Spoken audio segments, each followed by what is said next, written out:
Hey, Stu. Tom, how we doing? Good, bud. Tactical Fitness Report number 16, the Yeah, moving right importance along. of breathing. All right, So, breathing. I love it. breathing. You got to be good at it because we do it every day. You said in the article that we breathe about 20,000 times a day. Yeah, I've never counted. I just I just read that I somewhere. hope that was true. I hope we're not. Yeah, we both have just started something that That's a is, lot of damn breathing. yeah, there's a lot of breathing. In the article itself, though, Stu, and if people want to find this, they can find it under the importance of breathing, and then append your name to the search and look on military.com. You can live for weeks without food, days without water, but only minutes without air. Yeah, it's that important. So in the article, Stu, you go through a number of different uses of breathing that are beyond just the performance breathing, the one that centers around doing physical activity. So spend a minute and go through some of these aspects of breathing and how you found them to be valuable. Sure. Well, I'll start off with a story. I would say probably the most important, best piece of advice I ever received from one of my buds instructors. Actually, it was post buds. It was more like advanced training type stuff when the live fire was going on, and as the officer in charge of a group that never had worked together before, really, and now we're trying to work together and shoot guns and move and communicate, and it's a fairly stressful moment, right? When you got live bullets flying over you and everything's going on. So I just remember kind of getting a little bit too focused in what I was doing and not focused on what everybody was doing and moving them properly and all that. And then, the instructor just stopped everything and just said, Smith, you're in charge of this show, right? You got to get your guys from here to here, moving with a purpose, moving with a flow, and keep everybody moving, right? You were too focused on what you were doing and shooting your targets. I said, oh, okay. that makes sense. But he goes, first of all, what I want you to do is instead of looking down your sights all the time, look at everybody else left and right and take a big, deep breath, right? Take a breath. and it really did help. He also, it was funny, he also took my magazine out for the next round, so I couldn't even shoot. So, because sometimes you get, how you get fixated on your sights, and your whole world goes from here, when you can see everything, to here, where you're only focused on this, and that was what I was doing wrong, But then taking that breath, it really opened my eyes up again, and I was able to see the big picture and have a little bit more situational awareness. So it's that important. And there's so many of these things that we're about to talk about, all these different types of breaths that I never knew I was doing, right? I never knew it was that you had other things that you could use these breaths for. Because what do you do before you shoot? You take a big deep breath, kind of relax, and you shoot. What do you do before you shoot a free throw? Take a big deep breath, right? What do you get up before you take a bat, and swing a ball? Get in the batter's box, take a big deep breath. All of those things come into play, and I've been doing it for decades and just never knew it had a name and a physiological response to helping me calm down, helping me focus, and you can even help yourself kind of wake up and get more active mentally. So, yeah, we can go through all these different types of breaths that we did in the article. And real quick, I think the number one is the relaxing breath. And this one I tend to use every day. There is something every day that pisses me off. Right? Jeez, I didn't know that I've known you all these years. I didn't know you had such a hair trigger. It's something it might be something on TV. It might be the car who just pulled in front of me and about made me wreck. Might be something my kids did. I don't know. But, there's something that torques me some way. But I will have this now response after been kind of knowing how to handle that for years, is to take a big deep breath. Big in through the nose, out through the mouth, and just relax. If it's really bad, I'll take a couple of them.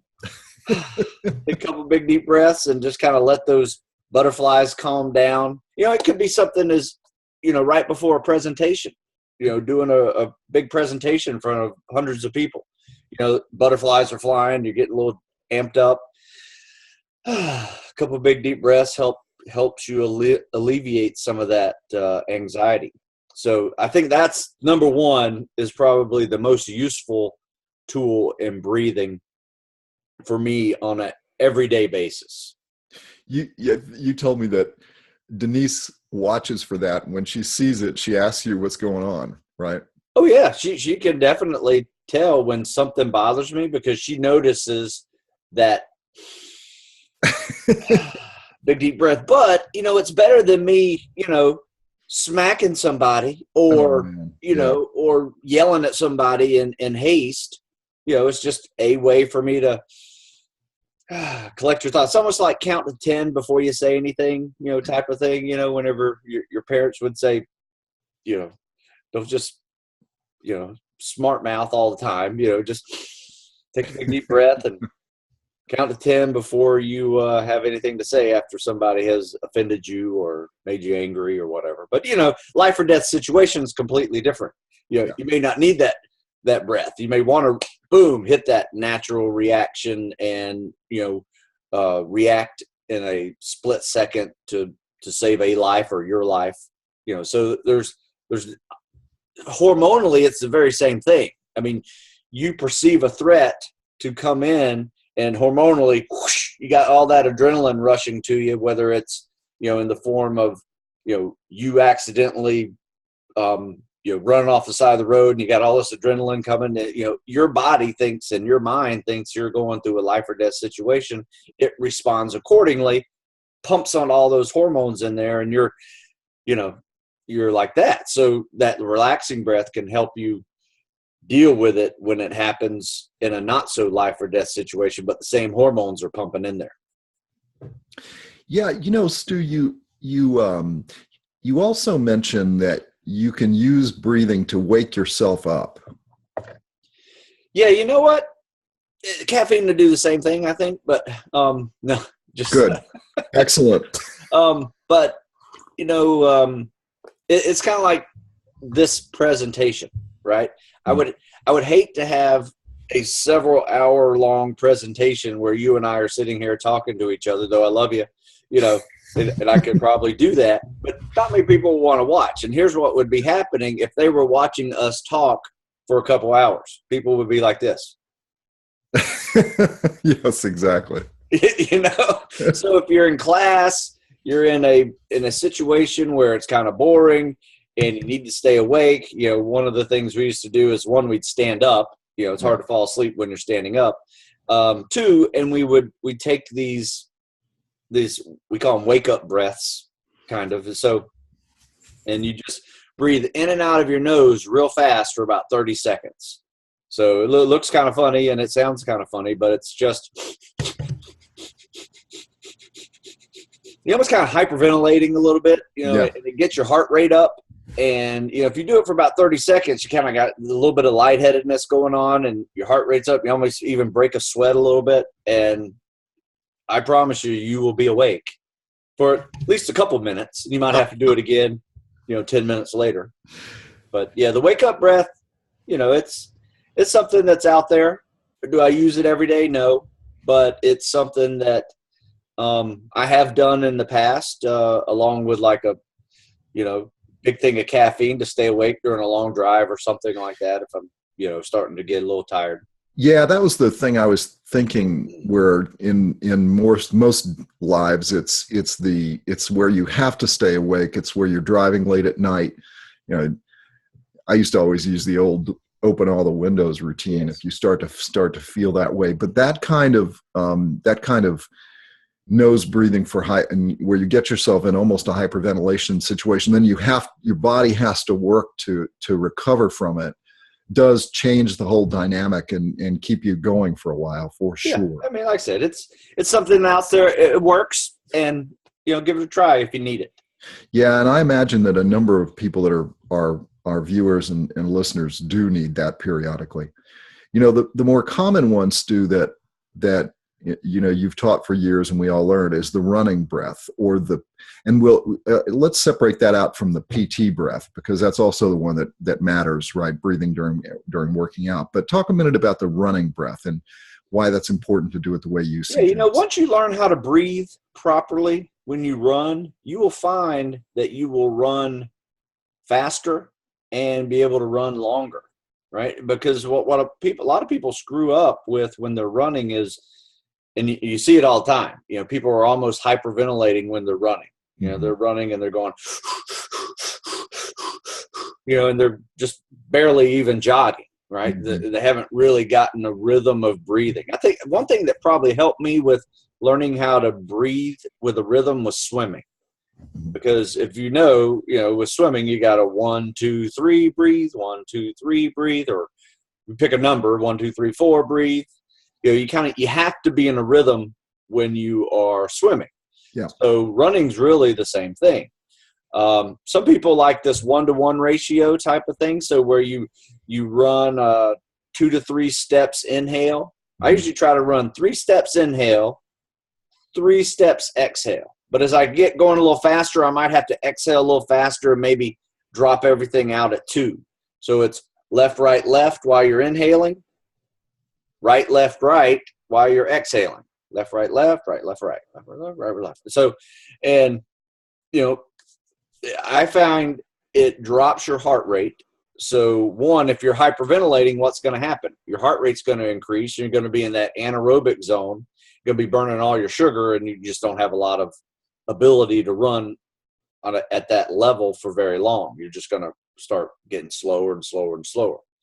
But if you can slow your heart rate down and kind of maintain a fast level, but still be aerobic in your energy system, you will find that, you can be amazing in running just by keeping your heart rate down. I mean, you think about it.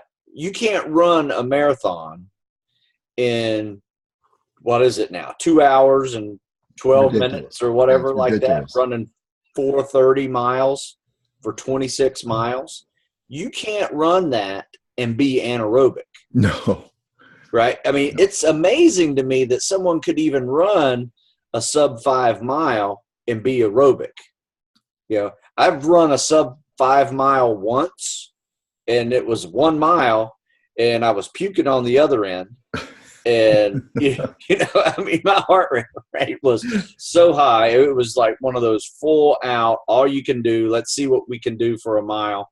And it was awful, right? I can't imagine being able to do that and be in the aerobic zone, right? With your heart rate maybe at, 120 versus 190. They're also built a little differently than you and I are, Stu. That is true. Right. They're not carrying anywhere nearly the physical weight that we are. That is true. Yeah, you're right. But and one of the things that I've noticed, if you're on sustained ground, like if you're on sustained downhill, expanding that ratio is helpful. Yeah. Instead of 3 to 3, go 4 to 4 or go 4 to 5. And you've over time, you've taught me, if you're going to extend one of those ratios, extend the exhale. So make it 3 in, 4 out, or 4 in, 5 out. And sometimes on downhills, especially if you're long, like in Arizona, we have these long, they're somewhat mountainous areas where you're going down for a long time. And obviously you've gone up also for a long time. Yeah. But extending that ratio also helps. And I've been surprised at how far I can extend that ratio of, 5 in, 5 steps in, 5 steps out when you're going downhill compared to, more stressful uphill or on the flat. Pretty good. I've never tried it. I never tried it going that high. See, now, this is really interesting, Stu, because this is stuff you told me to do and then you've never done it. Why are you doing this to me, man? Or you're using me as a guinea pig, I think. No, Stu, I'll tell you why you did that. you told me that when I was not able to run and I was hiking. Oh, And okay. you were, Yeah. it was almost and I would say it was almost a variation of hypoxic Okay. work, Gotcha. right? Gotcha. Because you don't, when you're alone, as you know, all of our listeners and viewers know, don't do hypoxic work when you're alone. Swimming? Yeah, absolutely. Yeah. And you can do the same thing when you're hiking or running. You can do hypoxic breathing. But if you're alone, do it by extending the ratio. So try pushing your exhale further, try pulling your inhale further. And it's not as good as hypoxic, but it does form a similar purpose. At least I think. That makes sense. That makes sense. I like that. So Stu, talk a little bit about breathing. We talked about running breathing and obviously swimming breathing. And then I just talked about hypoxic. A lot of us that have done a lot of water work know what hypoxic breathing is, but take a second and talk about what hypoxic workouts are, why you do them, how you do them. Yeah, I mean, I think hypoxic's probably a bad name for it because you're not really, low oxygen. Right. You still have the same amount of oxygen coming in as you would, now the only time you are hypoxic is when you get higher altitudes. You're actually getting hypoxic. This is just a version of skip breathing, basically. So what you're doing with like freestyle swimming, you would go, 1, 2, 3 strokes, breathe, right? That's a normal arm pull. 1, 2, 3 arm pulls, you breathe. However, you want to make it a little bit harder on yourself while you're swimming freestyle. Try to extend that to you breathe every 5th, 7th, 9th, or if you like to breathe only on one side and be an even breather, you can go in between, 6, 8, 10 strokes per breath. And a stroke is an arm pull. So 1, 2, 3, 4, 5, 6, 7, 8. Inhale, right? And usually what I do is I'll hold my breath for about half of it and then start exhaling the other half while underwater. So when I turn on that 8th one, I got my inhale right there. And it will increase your heart rate tremendously. In fact, we even use it as a way to work the heart while we're teaching technique. So we may be working on the combat swimmer stroke. So what we'll do, instead of just kind of a boring day of combat swimmer stroke technique stuff where you're not really getting a hard workout, but you're learning skills, we'll add a workout in there where you'll go 50 freestyle, really hard sprint, skip breathing, 8 strokes per breath, where you get really winded, and then you try to catch your breath with a 50 combat swimmer stroke, right? And you do that 10 times. So it's, it's a 100-yard set times 10. It's a 1,000-yard swim workout, but at least you're getting practice swimming the combat swimmer stroke while you're tired. And it almost, once I see somebody can do it, do the stroke and you got the timing down of everything, then we add that element into it and let's see how it looks when you're tired, because 200, 300 yards into a 500-yard swim test, you're going to be tired doing this combat swimmer stroke. So it does help to have the ability to maintain your timing, your stroke, your breathing rhythm, while doing the combat swimmer stroke as well. So it's just a way to kind of get in a little bit better swim condition, I would say. Yeah. And it simulates you later on in the swim. If you can do a combat swimmer stroke for 50 to 100 and then try do your freestyle 50 to 100 real fast and then do a combat swimmer stroke trying to catch your breath with a combat swimmer stroke, it makes the combat swimmer stroke a lot more useful, especially when you're just starting to take tests for the first time. Yeah, makes sense. And so what you're doing here, Stu, is you've just described the two extremes.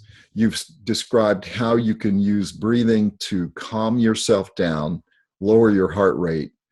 And now you've explained how you can, through skip breathing or the improper use of the word hypoxic breathing, right, which we were taught years ago, that you can use it to raise your heart rate and make the workout harder when you're not pushing yourself in a physical way as hard as you would normally push. Right. So you're using breathing to counteract and make your body do something you wouldn't normally, it doesn't normally do. Yeah, that's a great way. I mean, that's a great way of looking at it. Yep. So Stu, the other thing is breathing while working out, while doing push-ups, while doing sit-ups. You know, you've always taught me over the years that breathing is an essential method of being able to do the sit-up test, to do the push-up test, in just making sure that you're breathing in sync with what you're doing. So explain a little bit about how important it is to breathe properly while you're exercising. Sure. You know, if you're lifting weights, you know, it's always better to obviously not hold your breath and try to strain and lift weights, because, you know, blood vessels pop and it increases your blood pressure tremendously. So what you want to do is try to exhale on the exertion. So think of it that way. You're exhaling on the exertion, especially for weighted exercises. Now with calisthenics, you know, you can kind of get away with a rhythm of exercise. Obviously, you're doing really fast push-ups, you know, maybe 1 per second. You don't want to be inhaling and exhaling all in a second. So you're going to get in a rhythm, very similar to running. You might get 3 push-ups in, 3 push-ups out, you know, those type of things. Sit-ups, you know, a little bit different. You create some abdominal pressure every time you come up, so you may want to exhale during that. It helps, you know, shrink the diaphragm a little bit, so you're not trying to squeeze against the diaphragm. Probably will come out naturally anyway because you're creating that pressure. So, you know, inhale on the way down, you know, exhale on the way up. Pull-ups and dips, you know, both of those exercises are calisthenics. However, they're kind of like the full body version of the calisthenic. I call them the heavyweight version of calisthenics. Those are very similar to weight training, where, you know, you can actually, you know, you can do dips pretty fast if you have short arms. Pull up same way, but typically you're going to get in a little faster rhythm, or maybe even a 1-to-1 ratio with your repetitions with your breathing. So you might want to exhale on the ups. You will definitely do it later in your set. You might be able to get 10 pull-ups real fast, but then like your 12, 13, 14, you might have to hang in there, get a breath, and exhale on the up, you know, anything. Exhale on the exertion. Yes. So one of the techniques, Stu, that I was taught years ago, we were both taught by similar groups, is some people call it box breathing. I think you and I were taught 4 and 4, but for 4, where you use a method of breathing to reduce immediate stress while you're waiting to do something. So this is right. So this is like pool comp, or where you're waiting in order to have to qualify for something, and you have to stand there for 5 minutes or sit for 5 minutes waiting, or take it into even a business thing. And I used it not too long ago, where I had to wait before I went in to do something. And if you stand there and just let yourself go, usually you will go in the wrong direction, right? I mean, you know, the anxiety of your next event, that's very important to your life, your profession, your family, whatever that is, you know, that you are about to go do. You know, anxiety, you know, is a real animal. You know, it is something that will create the same exact hormones that bullets flying over your head will create. Mm-hmm. You know, and it can debilitate you to a degree, you know, if you're not careful. You know, at the same time, you know, if you can control it a little bit with this box breathing method, you can kind of use that adrenaline for energy, for focus. It helps you focus more. So it's kind of like good and bad of all these hormones that come in whenever we're stressed. You know, some of them it increases your heart rate. It wakes you up. It allows you to focus on what's going on around you. You have clearer thought. You also have, I don't know if you ever noticed, like if you ever have like an injury or a pain, or your shoulder hurts or something, you're about to go give a presentation and then nothing hurts, you know, because like all the adrenaline's rushing through your body, and like it's like a painkiller, right? So you're on fire, it's just ready to go. But yeah, this box breathing is a really simple method, and it can be used for anything. It can be used like the very first one we call the relaxing breath. It can relax you as well. So you can do it even before bed if you need to. So it's 4 seconds of inhaling. So it'd be like, then you hold it for 4 seconds, and then you exhale for 4 seconds, and you repeat that 4 times. So it creates a 4, 4, 4, 4, 4 in a box. That's how they call it, box breathing, or I think maybe in yoga they may call it square breathing. So there's a couple of different definitions for it. I think we call it 4x4 breathing. Yeah. So 4 in, 4 out. And notice you breathe in through the nose and out through the mouth. Yeah. Right. And that's beneficial as well. Yeah, and I'll just tell you from my own personal experience, even recently, when you have something stressful to do and you have a few minutes to wait, we all have been in this situation. Doing that box breathing, the 4 and 4 for 4, it will definitely lower your heart rate and calm you down in a nanosecond. So it is that, of all the things, that is really valuable stuff. Because all of us who are involved in these kinds of things need that periodically. Oh, absolutely. And, it enables you to slow your heart rate down, and it re-engages your brain, that thinking part of the brain. You know how we add the thinking games to the workouts? Yes. If you're going to ever add thinking games to your workout, the real trick is take a big, deep breath before you answer anything, because it kind of re-engages the brain, whether it's a math question or a history question or whatever, that someone throws at you that you have to remember or do. Taking that big, deep breath right before you answer will re-engage that thinking part of the brain, whether it's analytical thinking, creative thinking, just, SOPs, memory thinking, all of those things that you need to know and need to know now. Big, deep breath, then go will really help.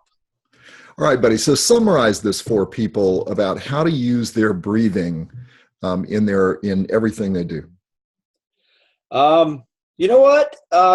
Try to really focus on what we call internal awareness, right? So this means understand how you feel throughout your day, no matter what's going on, right? And understand that you have these adrenaline rushes throughout the day, no matter what you're doing, right? If you're getting in the car first thing in the morning, your adrenaline's up a little higher because you're in a moving car. That's why I think we get so angry when, someone pulls you over. I mean, your body thinks you're in a life or death situation, and you're just seconds away from death, and you are, statistically, you really are. When you're in a car, a half a turn this way for a split second can lead to a head-on collision, right? Yes. So your body, your mind is taking in all of that stuff. So just being able to breathe through some of that and focus and,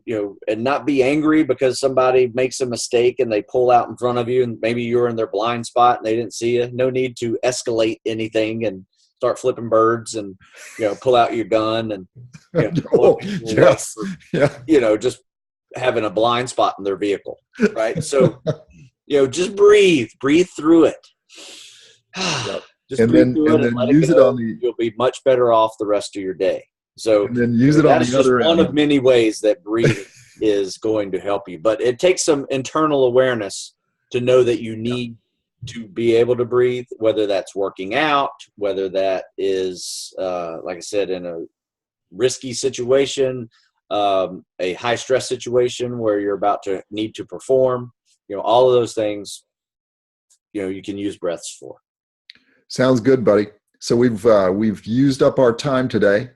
It's good to see you. See you next time. You too. Hey, you guys check it out, stewsmith.com. And there's always a promotion code up there at the very top. And if there's not one, you will hear it right here. Compete 15 will save you 15% year round.